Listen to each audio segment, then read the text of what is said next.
It is time for my top waiver wire stashes ahead of week 7. Our goal here is to get ahead of the game and get a jump on your league mates. We are predicting which players could be on the top of waiver wire ads on Tuesday and snagging them right now for free so that you don't have to spend your FAAB or your waiver priority. And let's be honest, you have spent at least half of your FAAB, didn't you? I'm not judging. I love to spend FAAB too, okay? So this is the video of videos that you need. I've got 9 stashes for you this week. It is a big list, so let's go ahead and dive right in. I film this video on Friday night every single week so that I can post it for you on Saturday morning. So in all fairness to me, Kendre Miller's roster percentage might be a little bit higher when you watch this video, but as of right now, Kendre Miller is only 31% rostered in Yahoo leagues and 25% in ESPN leagues. Alvin Kamara is dealing with an ankle injury and questionable. The Saints said that it was not a serious injury. He was just limited all week. It really might not be an issue, but it could be, and it is not unusual to see veterans on teams with zero chance of being competitive for a playoff spot take more precaution with their injuries, right? And we have one thing else. Alvin Kamara has been a very popular trade candidate in terms of the NFL trade deadline rumor mill. We have talked about this before. With all of the running back injuries, we could see a team show interest in Kamara, and New Orleans might be agreeable to trading him. We are a little under a month away from the trade deadline, so this isn't a pressing issue, but it's always good to get ahead of the curve here, and there is the added caveat of the injury. Plus, we have seen before where teams will use a minor injury as a reason to sit a player that they intend to trade. It happens every single year.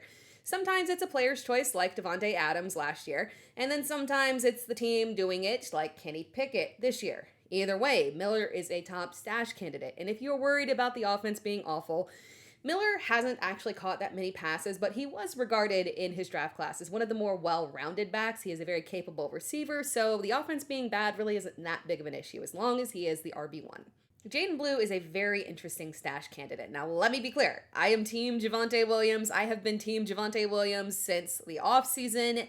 I have the video evidence and the rosters to prove it, and I appreciate all the fantasy points that Javonte has brought to my fantasy teams. He is the RB1 of that offense, but Dallas's offense is operating at an extremely high level. They are 4th in total points scored. They are 1st in total yards, 5th in total plays. They have the 8th most rushing total yards, and they are tied for the 5th most rushing touchdowns.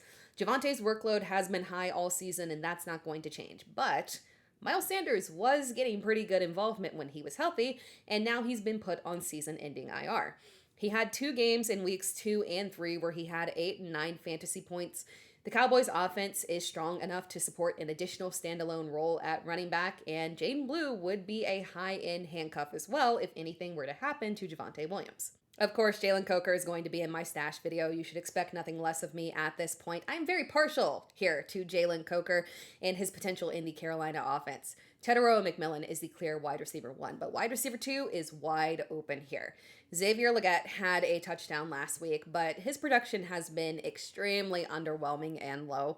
Coker has been a full participant in practice this week. As of right now, we don't know if he will play this week, but if he does, the odds are high that he has a decent game against Dallas because, well, everyone has a decent game against Dallas. I love Jalen Coker because there is a clear void behind Tetairoa McMillan, and Coker is the perfect fit. We saw his upside last season. We are not making this up out of thin air. When the team traded Adam Thielen, it was because they felt comfortable handing the reins over in the slot, specifically to Jalen Coker. Jump on it now before it's too late. Mason Taylor remains one of my favorite stashes. This is a guy who I am so thrilled is coming into his own. I need that personally because I definitely hyped him up this offseason. Taylor is a strong talent with elite NFL blood in his veins. After a slow start, he is gaining target share in the offense that truly has no second receiving option behind Garrett Wilson.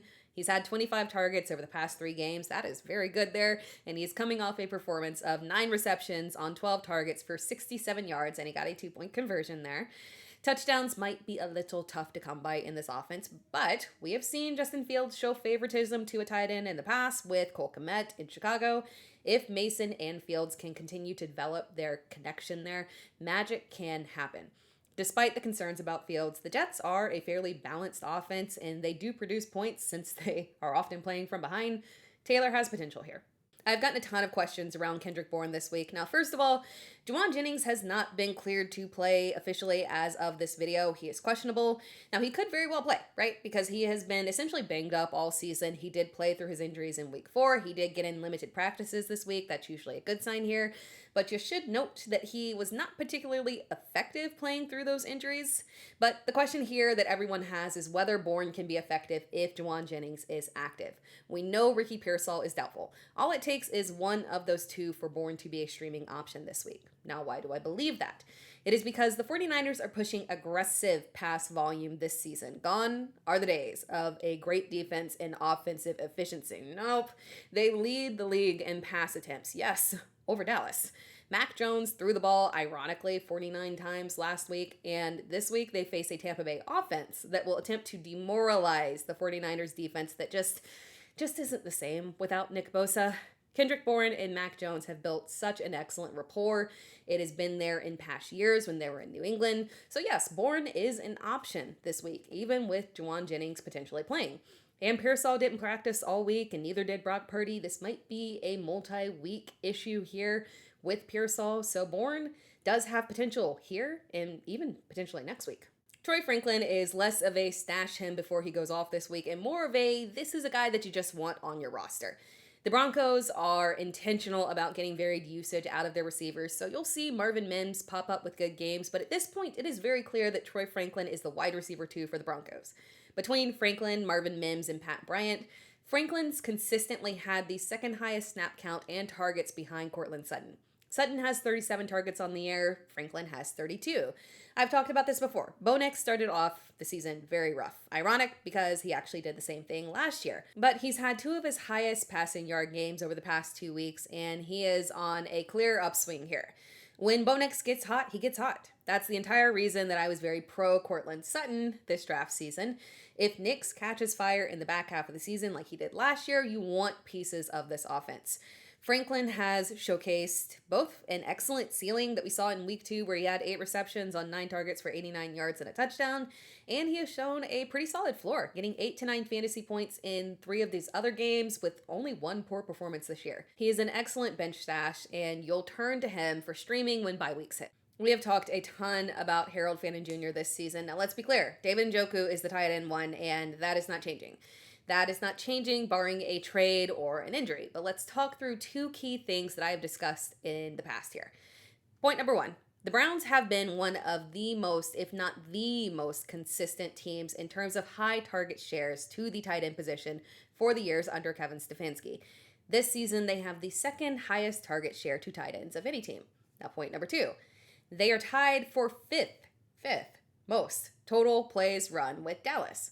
They have the 3rd most pass attempts in the league, yet they are tied for dead last in total points with Tennessee.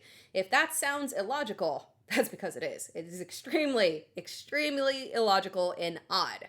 They turn the ball over a ton, yet their defense holds it together well enough that they're in close games, except for when they're facing extremely good offenses that are strong enough to overtake their defense. So essentially, they are either in very competitive games or they are chucking the ball playing from behind. And basically, that translates to, despite this offense being objectively awful, they do push high volume and they just simply can't convert it to points.